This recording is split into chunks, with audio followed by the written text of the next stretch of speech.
Hey everyone, it's Ben Hardy here, and yes, we're going to be giving some updates on the garage and future cars as well in today's video. But before I start anything, you guys probably already saw my post, but yes, the Supra is officially for sale. So if you are interested, message me on Instagram at Ben_HardyPL.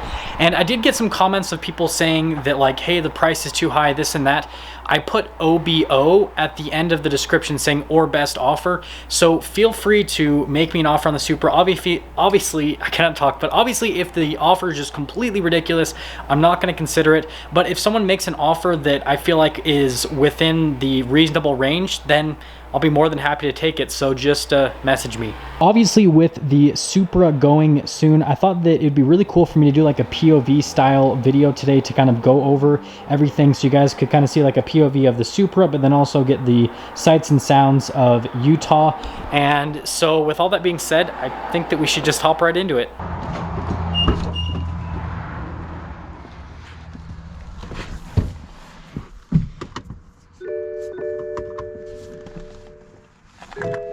Of course it decides to not recognize the key.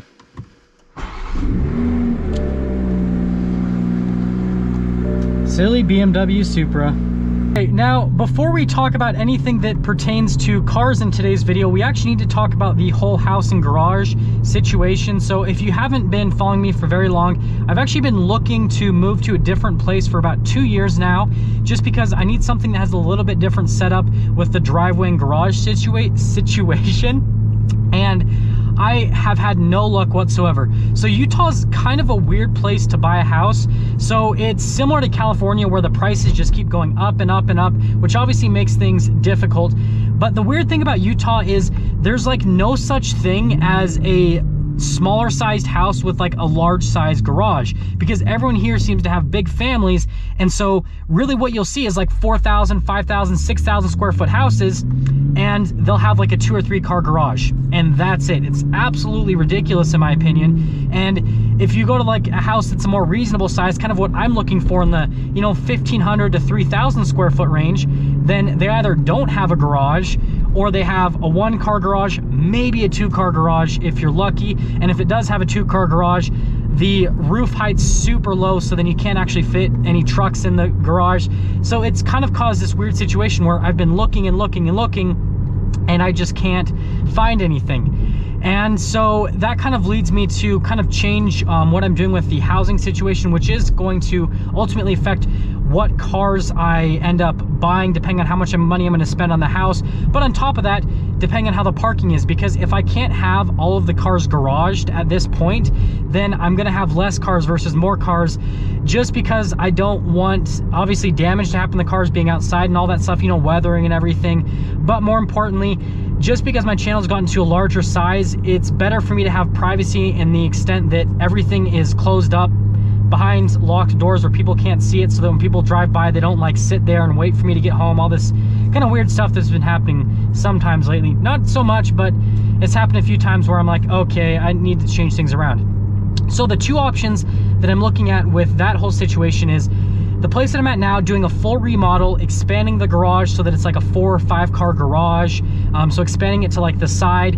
And then obviously there's the driveway on the other side of the house, which probably gonna keep that the same, or potentially build a garage on that side as well. The house is actually really well set up to have a bunch of garages and everything. So that's like definitely up there. The other idea is doing a custom build. Now this is what I've been kind of leaning towards for a while now, because I've been thinking, hey, I want something just completely all new. Again, remodeling kind of gives you that, but obviously you're still using the structure of the older house and everything, so you're kind of getting all new, but at the same time you're not getting all new, if that makes sense. And so those are kind of both of the ideas with the housing situation. And if I do a new build, that might limit me just because of how ridiculously expensive it is to do a new build on a house right now, and also the price of land. And so it kind of like budget-wise keeps pushing me towards the remodel side of things. So again, that's kind of all up in the air, but that'll ultimately affect what I do with the cars, because if I don't have as much garage space, well, I'm not going to end up getting as many cars. So that's kind of how things are with the housing situation. Oh, here's a little acceleration for you guys. Woo! Got a little fishtail right there. but don't worry, we stayed within the lines, so we're good. Anyways, so let's actually get into like the whole car situation. So you guys probably already saw the poll that I posted before I posted this video with all those different car options. And this is another idea that I've kind of been thinking of. So first and foremost, if I'm being completely transparent, the whole like me buying cars and all that, it helps me from like a tax perspective, and I've been lucky enough that I've been able to sell the cars for enough money that I haven't lost money on them. So I've gotten a tax write-off, and then on top of that, I haven't really lost money, and then I make a little bit of money off the content. But for the most part, almost all of the revenue for this channel comes from car buying advice videos and from car reviews. Whereas me buying cars doesn't really produce as much revenue for the channel. Now, with that all considered from like a revenue perspective, I've kind of started to pull away from getting new cars all the time, and it's not because I'm losing money on them, it's just because of the enjoyment factor associated with the new cars. And then on top of that, it's also with how many miles I drive. So like this Supra, for example, I got this at the end of July 31st. I already have over 3,000 miles on this car, which, I mean, for the amount of time, right, from July 31st to me filming this video at the beginning of November, well, closer to the middle of November, that is a ridiculous amount of miles to be putting onto one car, in my opinion, especially for like this type of car that it is. They're all highway miles, so it's not like the car's been driven hard or anything like that, but it's just still a lot of miles to have on a car. And so I've kind of been leaning more towards the route of having more cars on the channel so I can kind of split up the miles a little bit better. But then on top of that, the car buying content doesn't really earn that much revenue compared to the reviews and the car buying advice. So I'm like, why don't I just buy cars that are a little bit less expensive that I'm going to be able to enjoy more personally, have less stress owning them and everything. And on top of that, I'll probably actually be able to make money off of some of these cars that I've been looking at. So let's get into, well, the cars I've been looking at. If I stay the course with what I've been doing with the channel recently, then the next car I'd purchase is the C8 Corvette that I ordered at the Chevy dealership. That car stickers for about $85,000, and I mean, to be completely honest, it would meet all my needs. It's really fast, it's mid-engine, which I've been wanting a mid-engine car for a while now. The last time I had one was that Porsche Boxster, which, that's a lame car to be honest, but it's still a fun mid-engine car to drive.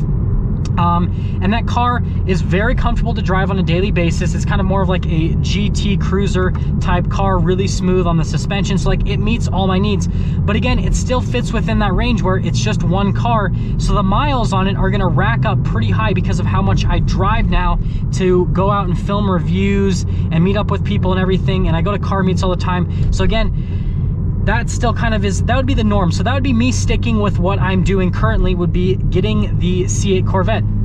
Now the other option, and this is honestly the option that I prefer the most out of all of the other options, and that is going to two cars. One is kind of like a GT type car, so something that's really comfortable, not necessarily the fastest or the most exciting to drive, but something that's really comfortable that I could drive every single day, do car reviews, all that kind of stuff, and just have as like a comfortable car. And then have another car that is kind of like a fun weekend car that's not very comfortable to drive, that is just kind of like a little bit more on the ridiculous side. So the options that I gave you guys in the poll was, for example, Aston Martin V8 Vantage as like a GT car, and then like an Alfa Romeo 4C. And then the other one was same thing, Aston Martin V8 Vantage, and then a Lotus Elise, right? Those are, again, GT car versus kind of like your fun weekend car type situation. And then the other option I gave was a Porsche Cayman, and then the Lexus LC500, and then I kind of threw the Lotus Evora GT, or sorry, Lotus Evora 400 out there, just because that's a cool mid-engine car, but realistically, it's kind of not what I'm looking for from a car perspective. So I just kind of threw that so I'd have 5 options. But out of those other pairs, they kind of all have their pluses and minuses. So the Lexus LC500 is a little bit more on the expensive side. So if a Porsche Cayman, I'd have to buy an older one, like a Cayman S 2006 range, manual transmission, something that's higher miles, probably around, you know, $20,000 to $25,000. And so I'd have 2 cars that are not necessarily the fastest, but you'd have like the fun weekend mid-engine car, and then you'd have the cool luxury cruiser that I could drive every single day. And then with the Aston Martin and the Alfa Romeo 4C, it'd be fun, fast mid-engine car, because the Alfa Romeo 4C, there's a tune for it that you can get it up to about 355 wheel horsepower, no problem. And that would be just a rocket ship, because that car only weighs about 2,400 pounds. And then again, the Aston Martin V8 Vantage, it's a manual transmission V8 front engine Aston Martin that's just, I mean, it sounds really good, and the interior on them is still nice. And those, if you get like a 2006, 2007, they're only like 35 to maybe 40 grand. So then I literally could have that car and the Alfa Romeo 4C for about the same price as what I could buy the new C8 Corvette for, even a little bit less depending on the deal that I get in the car. And then with the Aston Martin and the Lotus Elise, that's the one that I'm not really the most fond of, because Lotus Elises, they hold their value really well, but there's not as much I can do from an aftermarket perspective without spending a ton of money. Whereas the Alfa Romeo 4C, since it's turbocharged, I can just do a tune, which is like, I think about 900 bucks for that car. And then if I did like the whole exhaust setup and everything and did like the crazy tune, I'd probably be looking at spending 2 to 3 grand, which is a lot cheaper than going in and turboing a car or adding a supercharger, which I know some of the Lotus Elises have superchargers, but those ones are a lot more expensive.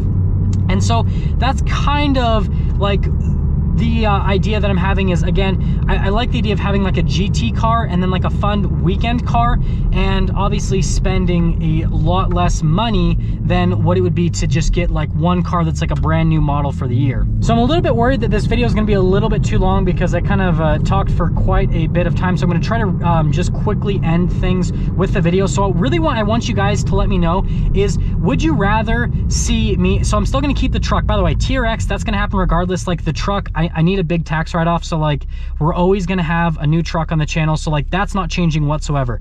But I want you guys to let me know, would you rather see me get kind of like new model year cars that are a little bit more on the expensive side in terms of like the $50,000 to $80,000 range? So think what I've done so far, like the Camaro ZL1, and then I have the Supra now, and then going to the C8 Corvette, so kind of that. Or would you guys rather me go in and get cars that are a little bit older, but then I'd have more cars in the channel, right? I'd have the tier. So like, for example, here's like an idea, and this is something that I really like as an idea for the garage.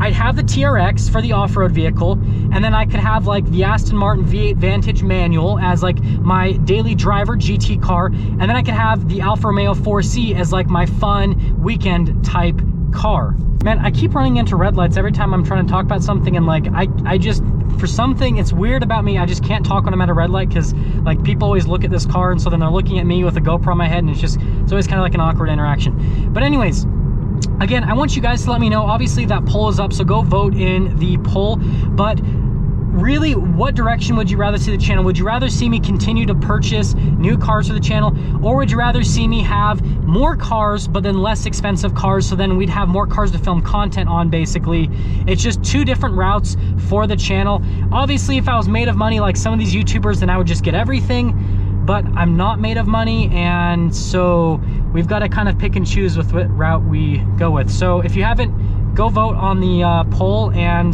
let me know what you guys think for the direction of the channel with the cars. That is going to sum things up for today's video. And again, if you haven't already voted in that poll that I posted, go and vote in the poll right now. And then once I kind of see which cars kind of win out, I'm going to adjust things a little bit and do another poll, especially after you guys seen this video, so you guys can kind of have a better idea of what specific cars I'm talking about. And so yeah, go vote in the poll. But anyways, I'll see all of you in the next video.